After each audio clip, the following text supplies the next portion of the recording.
What's up, everyone? This is Eddie Coase. If you were redirected from Instagram, thanks for tuning in. This is the 16 by 20 oil on canvas King James painting, which is LeBron James, the process video. And if you discovered this video from somewhere on the internet, welcome. All right, let's go.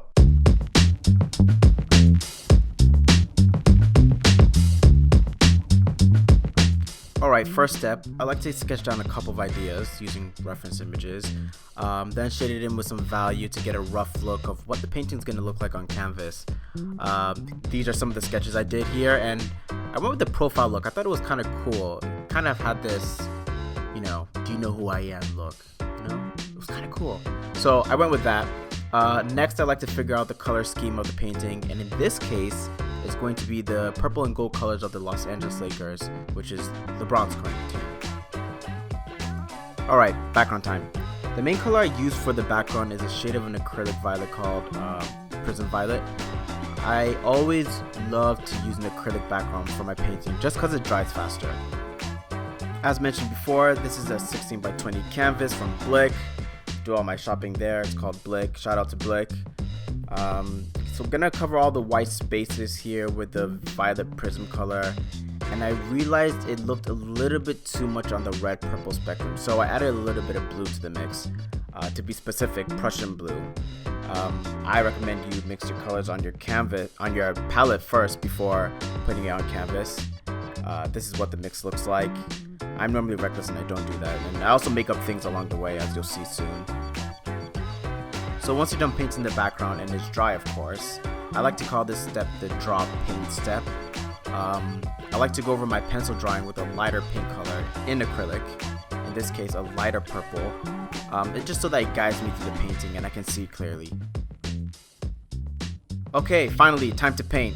So keeping in the Lakers purple and gold theme, the oil colors I used here were cadmium yellow medium, yellow ochre, burnt umber, and dioxazine. It's purple, okay? OMG, I really tried, guys. I'll also occasionally be using titanium white and black to help lighten and darken certain areas. So oil painting is different from acrylic. Your substitute for water is going to be turpentine or turpenoid, and that's used to clean the brush or to thin the paint out. You're also going to use linseed oil, which helps the painting in some cases to dry slower, so you can go over the mistakes and rework areas, and also it gives the paint a nice flow, increased viscosity. Alright, time to get them dark layers down. So using the reference image I'm looking at while I'm painting this, I'm just going to put down all the darker shades using purple and a little bit of black to get that darker value. By the way, pay attention to some of the words I use. We're going to be talking about that in a separate videos. Words such as hue, value, saturation, temperature, and so on. Moving over to some mid-tone colors here. I'm going to use a little bit of burnt umber, which is brown, purple, and a dab of yellow ochre. Occasionally using some turpenoid in the mix to thin the colors out so that it also dries faster for this first layer. Alright, so after I'm done with that, I'm going to go over these mid-tone areas with a lighter color. So for this part, I'm going to use yellow ochre, cadmium yellow medium, brown, and some purple in the mix. I'm going to use all those and dab it with some linseed oil this time.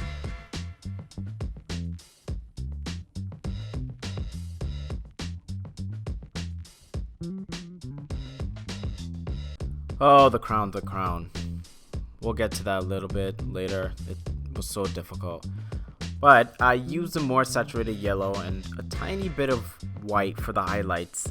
The highlights are the brightest part of the painting, and this is what really makes the painting pop. Gonna get some eye action going on over here. The nature of the painting is a bit dark, so I would say that left eye, that's the one that's hidden away from it, that's the darkest part. Gonna give a little bit of the right eye some love over here. Paint that in. Moving on to the ear, we're gonna give the ear some love over here, paint that all in.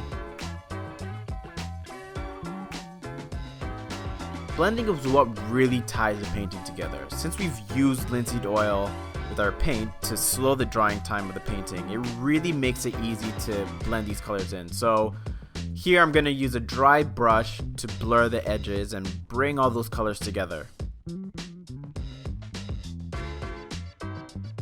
Oh, the crown. So difficult doing it over and over again. Here are a couple of photos of the process I took to finish up the crown.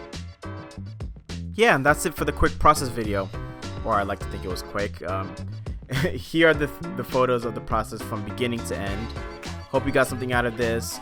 My aim is to paint 30 NBA players from 30 teams. So don't be scared to press that subscribe button for more. Peace out.